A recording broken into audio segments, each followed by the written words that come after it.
Good morning.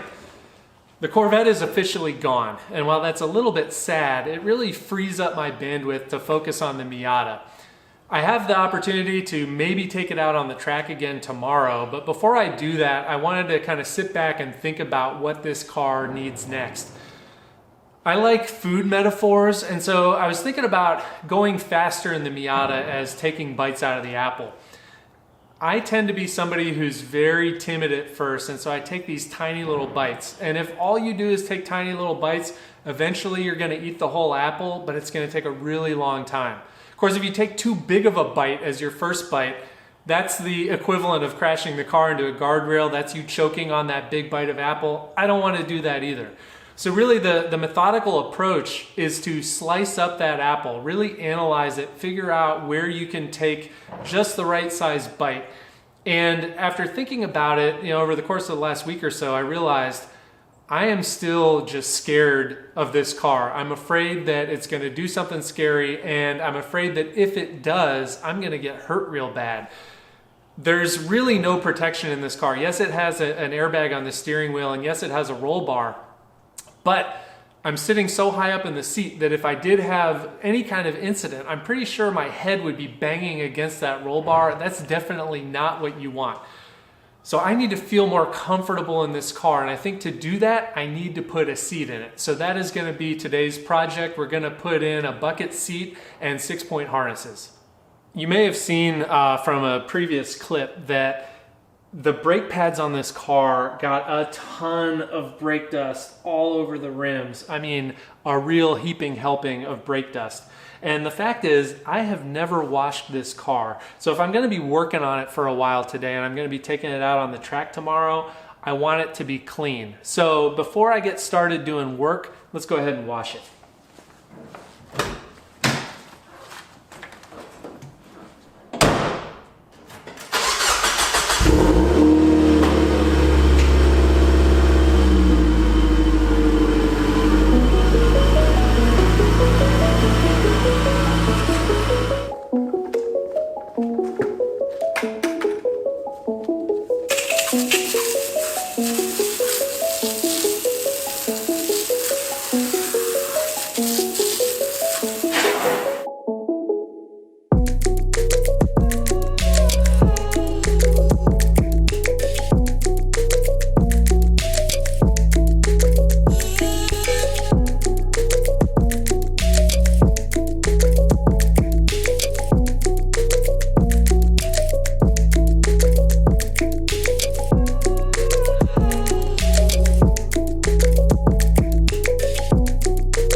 She's clean. Man, lesson learned on that brake dust. Some of it hosed right off instantly, but some of it had already gotten kind of caked on there. I had to really work on it for a while, including using a nylon brush, which on chrome is probably okay, but on a painted wheel, I'd be worried about scratching the finish. So that took about 10 times longer than it needed to clean the wheels, just because I didn't hose them off right away when I got back from the track. So next time I go to the track, I'm hosing off the wheels as soon as I get home. Okay, she's had her bath. I think I'm ready to put it up on jacks so I can have easier access to the floor. I also never did like a really thorough inspection of the underside, so I think I'll do that just to make sure nothing's obviously loose or rusty or leaking, anything like that.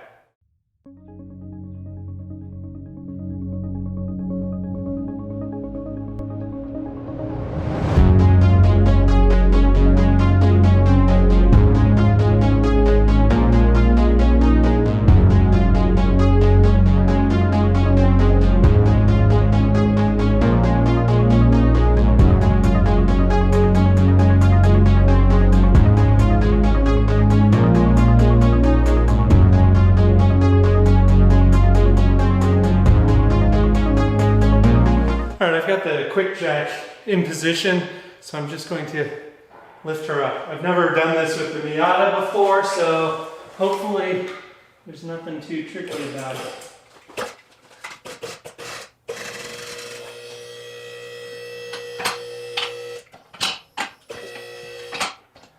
Maybe should have taken the top off before I jacked it up, but we'll figure it out. Okay, I've got the workspace kind of cleaned up a little bit. Got my table here just to put parts on and whatnot. Before I do the inspection, I think it'll be easier if I get the wheels off. So off they're gonna go.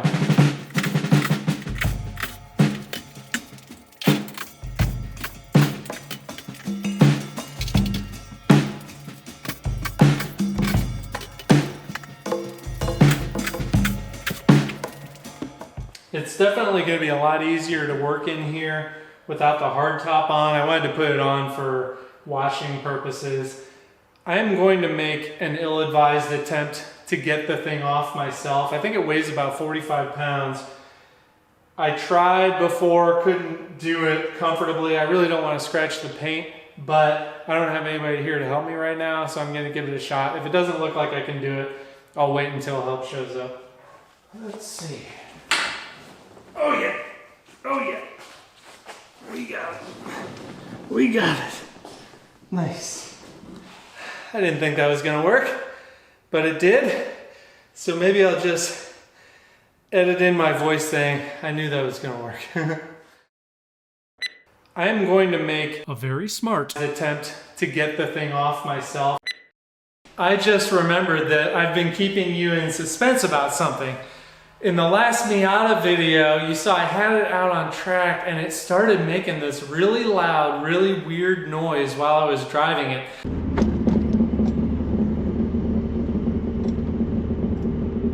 So I immediately pulled it back into the pits. The noise pretty quickly went away and I never heard it again, but it had me very nervous about the state of the engine. Well, I went back and reviewed the video, and when I listened to it the second time around, I was like, you know, that kind of sounds like bubbles. It almost sounds like a coffee maker brewing. Sure enough, I did a little bit of Google research. If you have air in your coolant system, which you might have if you just like dumped a bunch of coolant making a repair for a leak and didn't fill it up properly,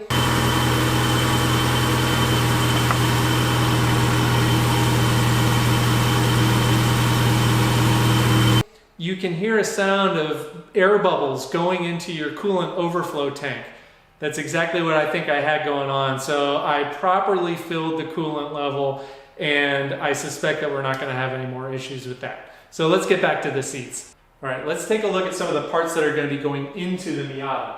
First of all, this is a Sparco QRT-R FIA rated bucket racing seat. It's a composite seat, doesn't weigh very much. It's a single piece, so there's no, recline function or adjustability to it. I tried this out at a local racing shop that's at the track called Discovery Parts. If you're looking for a seat for your car, the best thing to do by far is to go and sit in different seats and find out what fits you. I was surprised, different seats that I thought looked good didn't feel comfortable for me. This one felt really good. C5 Corvettes are also very limited in terms of what seats can fit in them, and I believe that this seat will fit in the Miata just barely.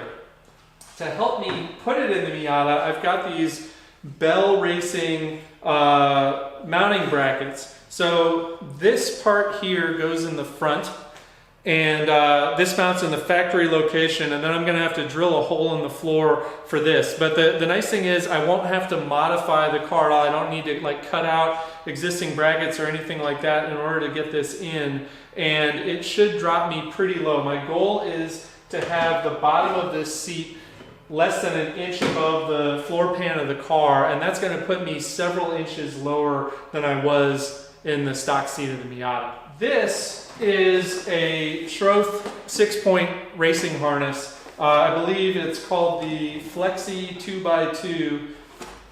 Also FIA rated. It comes with a bunch of hardware, including these little guys, so that your straps are going to clip into these, and these mount to the floor, and then underneath the floor you install these backing plates, and these ensure that if you do get into an accident, that this guy isn't just going to rip right through the floor, so you've got the load distributed over a bigger area. There's a few other odds and ends. I've got some other hardware, but those are the basic bits. So next step is going to be to get the seat out of the Miata, but before we do that, I want to get a good shot that illustrates how high up I'm sitting so we can have a nice kind of before and after. Okay, I've got my helmet on. We're about to perform what is called the broomstick test. So what you do is you sit in the car the way you would if you were driving it, and then you lay a broomstick on top of the roll bar, and you need to have clearance from the top of the roll bar to your helmet. And as you can see, I am nowhere close.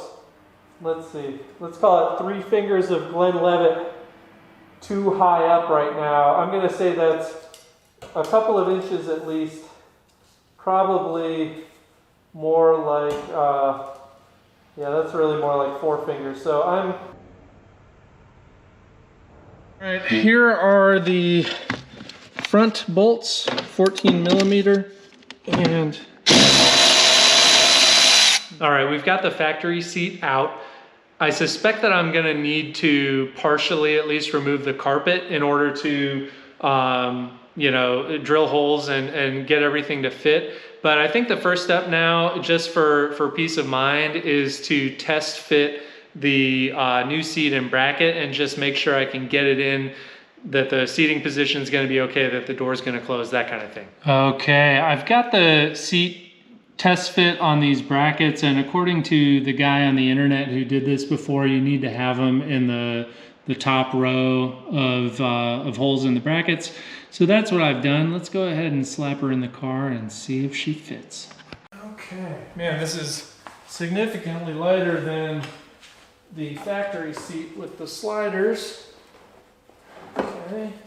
Uh-oh, there's definitely a warning sign already, and that is that my shoulder bolster here extends into where the door card would be. So the door can be closed, like the seat technically fits, but the problem is I've got a pretty good gap on my right hand side, and so I've read that the transmission tunnel down by the floor can use a little bit of massaging, like think massage it with a hammer, and that'll let me kind of shift the whole thing over.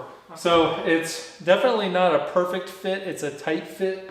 I think I can make it work. So the next step is going to be to get the carpet out and get a hammer. All right, getting the carpet up was not particularly challenging, and I don't think I need to go much further than this. Okay, pardon the mess at my workbench here.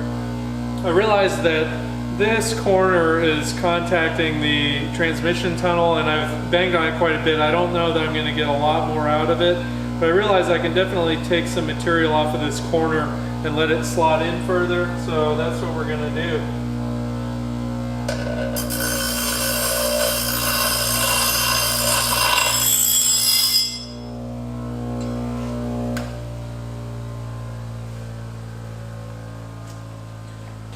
All right, so took a big old piece of that corner off. I think I probably should have cut it instead. Maybe I'll do that for another one.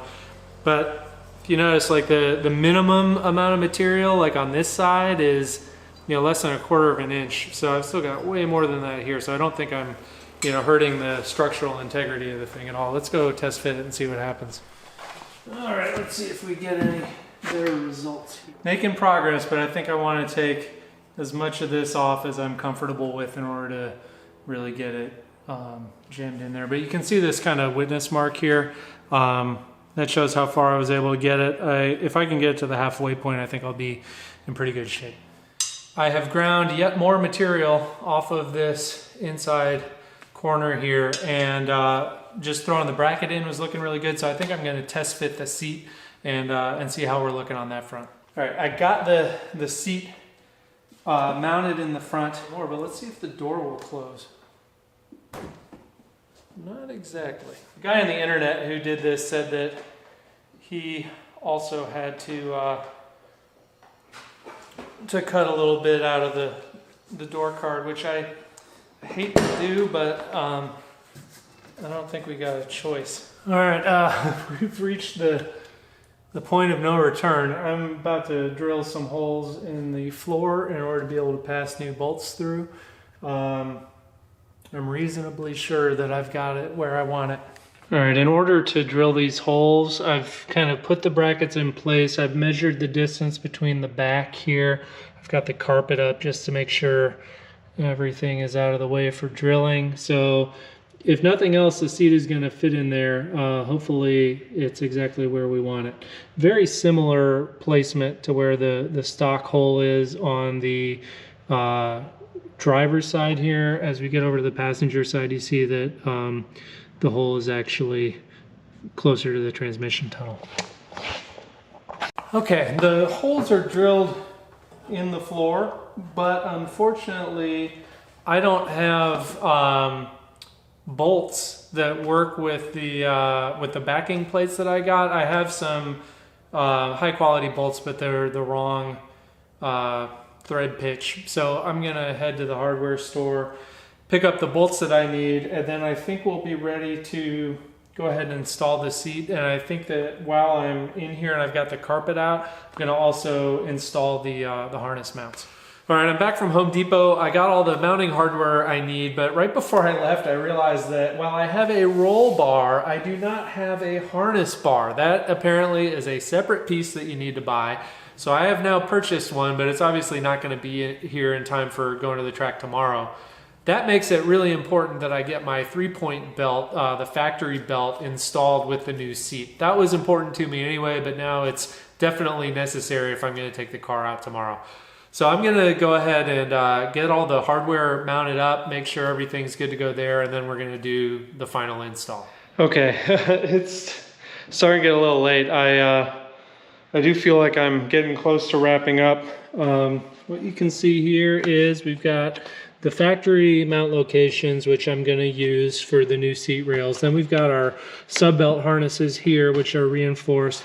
Then we've got our lap mount location, which goes through the transmission tunnel, and I've reinforced that from the back. And then we're going to reuse the factory mounting point here. And then we've got 2 additional holes for the back of the seat mounts, and those are both going to be reinforced from below as well. I think I am ready to do a test fit of the seat. I'm not exactly sure if I can get like the entire seat in with the brackets on and then tighten it down, or if I'm going to have to do some, you know, finagling or whatever to get it in there, but I'll mess with it and we'll see.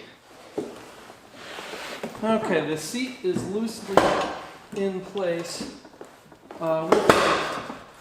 with the carpet in. Oh, I like the seat. I'm really looking forward to driving the car with this seat in. Of course, the door will not close. We're going to deal with that last. I really feel bad about having to gut part of that door car, but what are you going to do?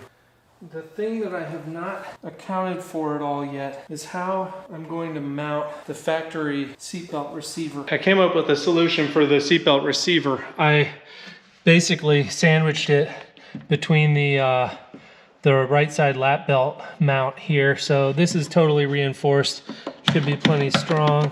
The only thing remaining is this guy, which I think I can do a similar sandwich method, but I can't do that until I get the seat mounted because I need to feed this through the lap belt opening on the seat. I have the seat fully in the car.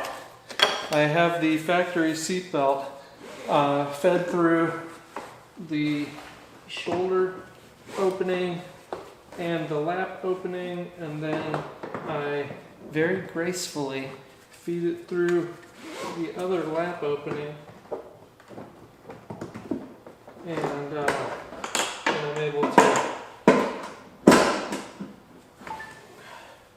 I'm able to get it clicked in. That's gonna get old real quick, so I need to find a better long-term solution for the receiver for the factory belt. But for now, it works and it definitely keeps me in place. I'm gonna feel way better in the car. So before I forget, let's go ahead and repeat the broomstick test. And moment of truth. All right, I'm not fully clearing, but I'm down to 2 fingers of, well, really less than 2 fingers of clearance. So big improvement. I'm way more comfortable in the car. I've got way more lateral support. I think I'm going to feel a lot better driving it, and I'm certainly safer now than I was. So big win all around. I still have a couple of things to do to button this up. So I'm gonna get going on that and hopefully be done before it gets too late. Got the interior back together and then took apart the door card. So what I kind of need to do is eliminate this stuff in here. Now, what I was kind of hoping is maybe I could remove some foam on the inside and still like have it kind of appear correct. The other guy I saw who did it just removed a bunch of material, and obviously I want the window seal and the clips and stuff to remain intact. So I'm gonna just goof around with this a little bit before I do any cutting and see if I can figure out anything smart to do with it. I'm back in the car and I have done a little tweaking to the innards of the door card, and look at that, she closes. So I'm very happy with that result. I'm really comfortable in this chair. I'm excited to drive the car on the track tomorrow. So I've got a little buttoning up to do, but I think I'm gonna do that in the morning. And yesterday was a long day. Pretty much worked on the car all day. And I was a little nervous, especially when I saw how tight the fit was gonna be, but I did get the seat in. I did manage to modify the door card by basically removing some of the structural stuff inside. I think I can clean this up and kind of make it look a little more factory, but I didn't have to cut away the door card like the guy on the internet did. So I'm happy with that. The door closes easily. So in order to take it driving and go out on the track later today, I just need to button up the door card, do a quick check underneath just to make sure there's nothing hanging loose or whatever, and of course get the wheels back on it, get it back on the ground. So that's what I'm gonna do. You can see here what I did with the door card. I cut away some of this styrofoam here, and then there's some kind of particle board, and basically I made some cuts in it and tore out some of the material just so it's not trying to hold its shape any longer, and now it's pliable, and so it works. But I think unless you're looking for it, you're not going to notice that something is amiss. I'm going to figure out something longer term eventually to try to make it look a little nicer, because I would like for, if I sell the car and put the stock seats back in, I would like for it to not be obvious that anything was done to it. It's been a long time since I worked on a 90s car. They're really easy to take apart.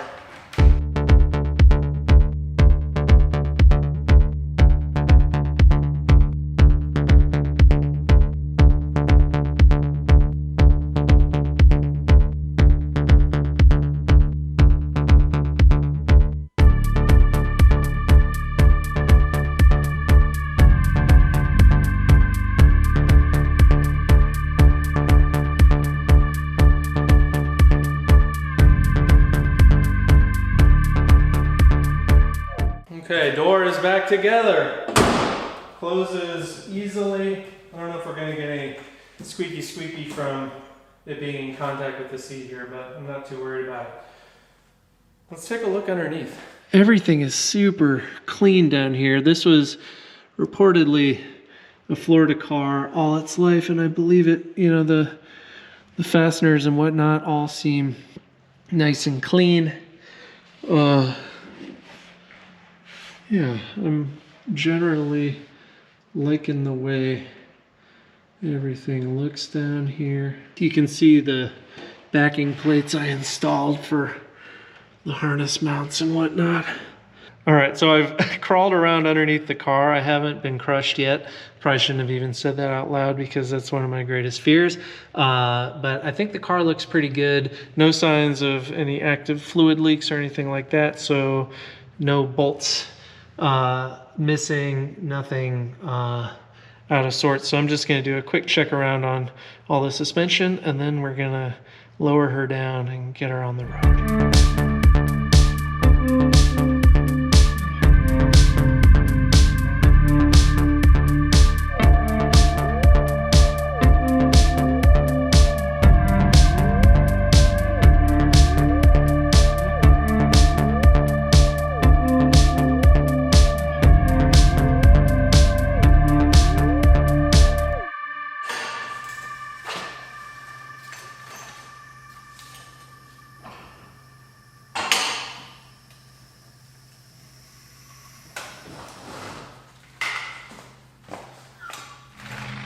Sorry about the noise. Got everything buttoned back up. I am done with this job, I think. So that means it's time for this episode to end. In the next episode, we're going to take it out on track, see if I can build some confidence in this car, maybe break into the 140 somethings out at AMP. Thank you so much for coming along for the ride. I will see you next time.